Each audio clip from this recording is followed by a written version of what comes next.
शक्ल हमारे कहीं न कहीं कोई होते हैं और अगर आपके जैसी कोई शक्ल अगर कहीं मिल जाए तो कैसा होगा। और विशेष महान व्यक्ति की अगर कोई शक्ल मिल जाए तो कैसा होगा। होगा ना कुछ विशेष बात, बस कुछ ऐसे। ये वाला लुक जो है विशेष रूप से बनाया है या अपनी इच्छा से बनाया था? ये लुक तो बन गया।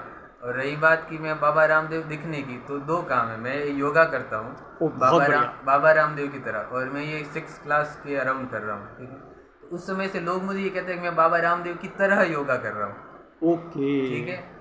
और फिर जब मेरा ये लुक आया तो लोगों ने कहा तुम उनकी तरह दिखते भी हो।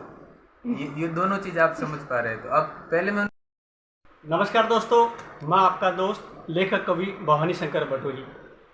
दोस्तों, आज एक विशेष विषय के ऊपर मैं आप लोगों से कुछ बात करने वाला हूं, और विषय भी इतना अलग विषय है कि आपको लगेगा कि वास्तव में भवानी शंकर जी कहां से जो है इस तरह की प्रोफाइल को ढूंढ लेते हैं, और वास्तव में बड़ा आनंद आता है। मैं आज, जैसा कि अभी मैंने मॉर्निंग में भी दिया था, कि मैं कल जयपुर से जोधपुर आया, जोधपुर से पाली गया हूँ। पाली से वापस आते हुए मुझे एक मिनी बस में कहीं छोटा सा एक सफ़र करना हुआ। उस सफ़र के दरमियान क्या हुआ कि मुझे एक ऐसी शख्सियत मिली मिनी बस के अंदर, जो किसी एक बहुत महान पुरुष, एक विशेष पुरुष से उनका चेहरा मिलता है। मैं भी नाम नहीं बताऊंगा आपको, वो आपके सामने मैं भी उनको लाने वाला हूं। और मुझे लगता है कि अगर मैं पहले नाम बता दूंगा शायद उसमें ट्विस्ट खत्म हो जाएगा। तो आप लोगों को क्या करता हूं, मैं बस तुरंत आपको बहुत जल्दी, क्योंकि मेरी 8 बजे की ट्रेन भी है और मुझे क्या करना है कि इससे पहले वो इंटरव्यू भी एग्जीक्यूट करना है, तो हम लोग जल्दी से वापस उसी मिशन पर चलते हैं। और आपको इतना बताता हूँ, आप लोगों ने सुना होगा कि हर इंसान के 2 चेहरे होते हैं। 2 चेहरे मतलब चरित्र वाले 2 चेहरे या विचारों वाले 2 चेहरे नहीं, हमारी शक्ल हमारे कहीं न कहीं कोई होते हैं। और अगर आपके जैसी कोई शक्ल अगर कहीं मिल जाए तो कैसा होगा। और विशेष महान व्यक्ति की अगर कोई शक्ल मिल जाए तो कैसा होगा। होगा ना कुछ विशेष बात, बस कुछ ऐसा ही होने जा रहा है। तो बने रहिए, मैं इस कैमरे को दूसरी तरफ देने वाला हूँ और उसके बाद में आपको उस ट्विस्ट को पूरा करने वाला हूँ। Thank you. हाँ दोस्तों, अब हम चलते हैं जयेश ए.जे. स्वर्णकार जी के पास में, जो कि फलोदी के रहने वाले हैं, और ये कैमरा मैं उनकी तरफ जो है अब घुमाने वाला हूँ। दोस्तों, आपको ये जो दिख रहे हैं जयेश ए.जे. स्वर्णकार, फलोदी के रहने वाले। मुझे लगता है कि जो मैं समझ पा रहा हूँ वो शायद बिल्कुल एग्जैक्टली सही होगा। थोड़ा सा हल्का सा मैं जूम करके बताता हूँ आपको। ये जयेश जी जो हैं, आपको नहीं लगता कि किसी एंगल से बाबा रामदेव जी से आपका चेहरा मिल रहा है? मैं आपके पूरे परिवार को कवर करने जा रहा हूँ। आपके पिताजी हैं अशोक स्वर्णकार जी, और आपकी छोटी बहन, छोटी हैं या बड़ी हैं? बड़ी बहन अनुसुया स्वर्णकार जी। आप तीनों लोगों का क्या करने वाला हूँ, मैं एक छोटा सा एक इंटरव्यू करने वाला हूँ। जय जी, जैसा कि हम लोग क्या कर रहे थे कि अभी मैं आपसे जब मिला मिनी बस के अंदर, तो मैं देख रहा था कि आपका और मेरा डेस्टिनेशन करीब करीब एक जगह पूरा होने वाला था।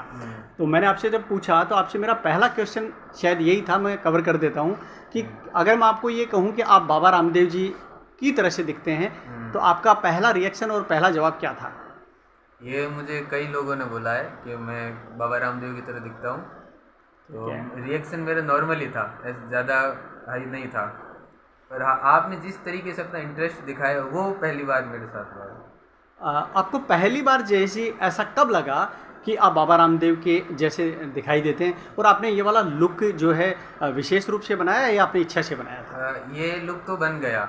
और रही बात कि मैं बाबा रामदेव दिखने की, तो 2 काम है। मैं योगा करता हूँ बाबा रामदेव की तरह, और मैं ये 6 क्लास के अराउंड कर रहा हूँ, ठीक है।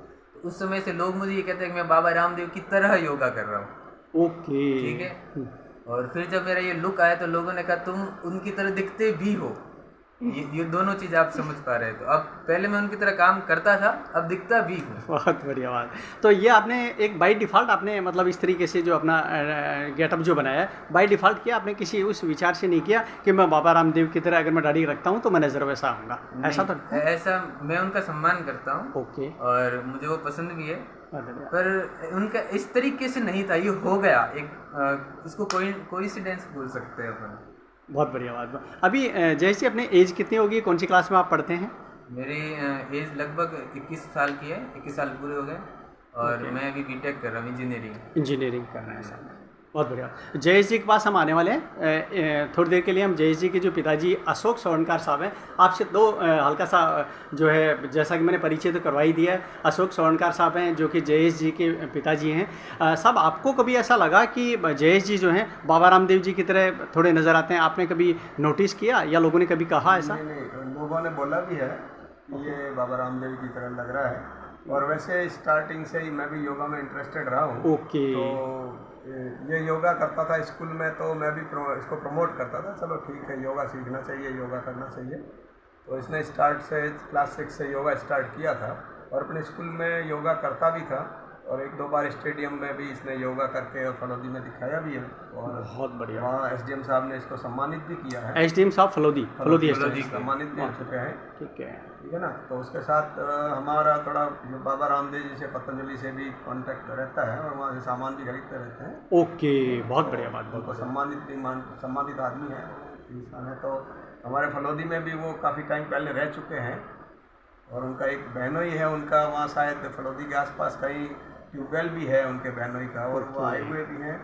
और जब इन्होंने भारत वो एक यात्रा शुरू की थी, शायद ये नाम याद नहीं आ रहा पूरा, उस समय हमने भी बढ़ चढ़ के इसमें भाग लिया। बहुत बढ़िया बात। बहुत बढ़िया बात साहब। जय जी, ये बताएं कि आपको जब ये महसूस हुआ कि आप बाबा रामदेव जी की तरह दिखाई देते हैं, उसके बाद में ये बताएं कि आपने मतलब आपको कैसा महसूस हुआ? आपके अंदर का जो एक इनर सोल है वो आपका क्या कहने लगा? मतलब आपको खुशी हुई या किस तरह से, क्या खुश लगा? नहीं, खुशी तो हुई है, मैं खुद भी उनसे मिलना ही चाहता था। अच्छा, मिलना भी चाहते हैं? पर ऐसा कभी हुआ नहीं, क्योंकि पता चला वो ऐसे हर किसी से थोड़ी ना मिल लेते हैं। जाहिर है। नहीं, आप बिल्कुल निश्चिंत रहे, मैं पूरी कोशिश करूंगा। आपका दोस्त भवानी शंकर बटोही, मैं कोशिश करूंगा उनको ट्वीट भी जो है उनको टैग करके और बाबा रामदेव साहब के पास में ये आपका एक वीडियो पहुंचाने की कोशिश भी करूंगा। इसलिए नहीं कि आपको कोई बेनिफिट हो, इसलिए कि हर कोई ये चाहता है, ये समझते हैं कि हर आदमी के एक हमशक्ल जरूर होते हैं। और मुझे लगता है बहुत बहुत मैच हो रहे हैं। जब मैच हो रहे हैं तो क्यों नहीं बाबा रामदेव साहब को, गुरुजी को, स्वामी साहब को पता भी चलना चाहिए। जी। बहुत बढ़िया बात। हम आपके पास फिर आते हैं। आप इनकी बड़ी बहन है अनुसुईया स्वर्णकार। अनुसुईया जी, आप ये बताएं कि आपको पहली मतलब आपको भी कभी लगा क्या ऐसा, या आपके कोई सहेली ने, पड़ोसियों ने कभी कहा कि जो है क्या बोलते हैं, ये जयेश जी जो हैं वो आपके जो भाई हैं वो बाबा रामदेव जी की तरह दिखाई दे रहे हैं? बहुत बार बोला है, पड़ोसियों ने बोला है, फ्रेंड्स ने बोला है, जो मिलते हैं वो पूछते हैं कि तुम्हारे भाई बाबा रामदेव के शिष्य है क्या? मैं का शिष्य तो कभी उनसे मिले नहीं है, पर उनको ये इसने जो लुक बनाया वो उनके जैसा हो गया। ये नेचुरली ऑटोमेटिकली हुआ। आप ये कहना चाह रहे हैं कि इन्होंने चला के ये वाला गेटअप जो नहीं बनाया है? हाँ, ठीक है, बहुत बढ़िया बात। क्योंकि वीडियो शूट करना है, ट्रेन भी है, फिर हम एक साक्षात्कार फिर लेते रहेंगे। और हल्का सा बस केवल यही पूछना चाहेंगे, आपको पहली बार जैसे आपने गेटअप जो बनाया था वो आपने इंटेंशनली तो किया नहीं, वैसे दाढ़ी आपने बढ़ा ली होगी? हो गई, ये हो गया वैसे। हो गया। ये कब से आपने शुरुआत कब से की थी दाढ़ी बढ़ाने की और बाल बिल्कुल इसी तरह से बनाने की, इसी तरह बढ़ाने की? मतलब ऐसे अराउंड 2 साल हो गए। 2 साल से ऐसा है। हाँ। तो जय जी, हम इस इंटरव्यू को यहीं विराम देते हैं। हमारे ढेर सारी शुभकामनाएं कि आप भी जो है महान व्यक्तित्व की जो कॉपी है ना, वैसे भगवान करे आप भी जो है उसी तरह के एक जो है मार्ग पर जाएं। और आपको योगा पसंद भी है, योगा करते भी हैं, तो निश्चित रूप से आप भी हमारी ना केवल अपेक्षाएं बल्कि शुभकामनाएं भी हैं कि आप कुछ जीवन में विशेष करें। बहुत बहुत धन्यवाद। धन्यवाद दोस्तों। मैं आपका दोस्त लेखक कवि भवानी शंकर बटोही। Thank you. फिर मिलते हैं दोस्तों। Thank you.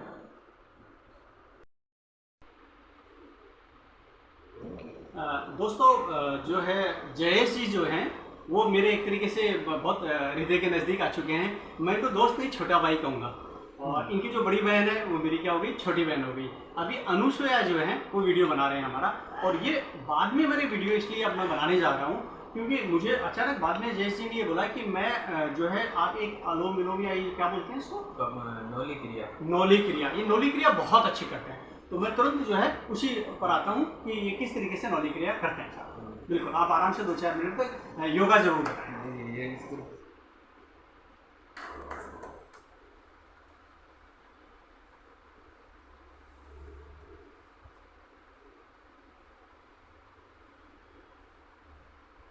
मेरे पास कोई शब्द नहीं है दोस्तों, मैं कुछ नहीं बोल पाऊंगा। केवल आप इसको देखने का केवल कोशिश करें। I have no word about the Jayesh ji. एक और है सर। बिल्कुल बिल्कुल बिल्कुल। जी जी, मैं ना एक टांग के ऊपर खड़ा हो जाता हूँ, ये डाल के। मैं अकेला हूँ लेकिन मैं 1 लाख लोगों की तरह तालियां बजाते चाहूँगा।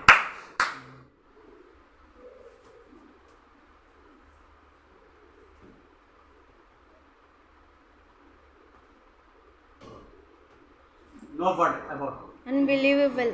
Unbelievable this type of practice. Nobody can जो है participate in about that. और सर ये ना आप हाथ पकड़िए और हाथ को ऐसे कैसे पीछे नहीं ले जा सकते, कोई सामान्य व्यक्ति है, ये हाथ बराबर, पूरी फ्लेक्सिबिलिटी है, योगा से ही आती है। ये कुछ छोटे मोटे है, मैं पूरा तो नहीं कर पाऊंगा, वीडियो बहुत लंबा हो जाएगा। दोस्तों हम फिर मिलेंगे निश्चित रूप से, चाहे मुझे फलोदी जाना पड़े आपसे जय जी के लिए, हम फिर मिलने वाले हैं। बहुत बहुत धन्यवाद, बने रहिए, मैं आपको बहुत कुछ देने वाला हूँ। धन्यवाद दोस्तों, आपका दोस्त भवानी शंकर बटोही। दोस्तों फाइनली जयेश जी का, जो कि बाबा रामदेव जी के हम शक्ल हैं, उनका इंटरव्यू लेने के बाद में, उनको दिखाने के बाद में मैं जोधपुर रेलवे स्टेशन आ चुका हूँ और अभी जो है क्या बोलते हैं, गाड़ी में बैठकर जयपुर के लिए प्रस्थान करने वाला हूँ। थैंक यू दोस्तों।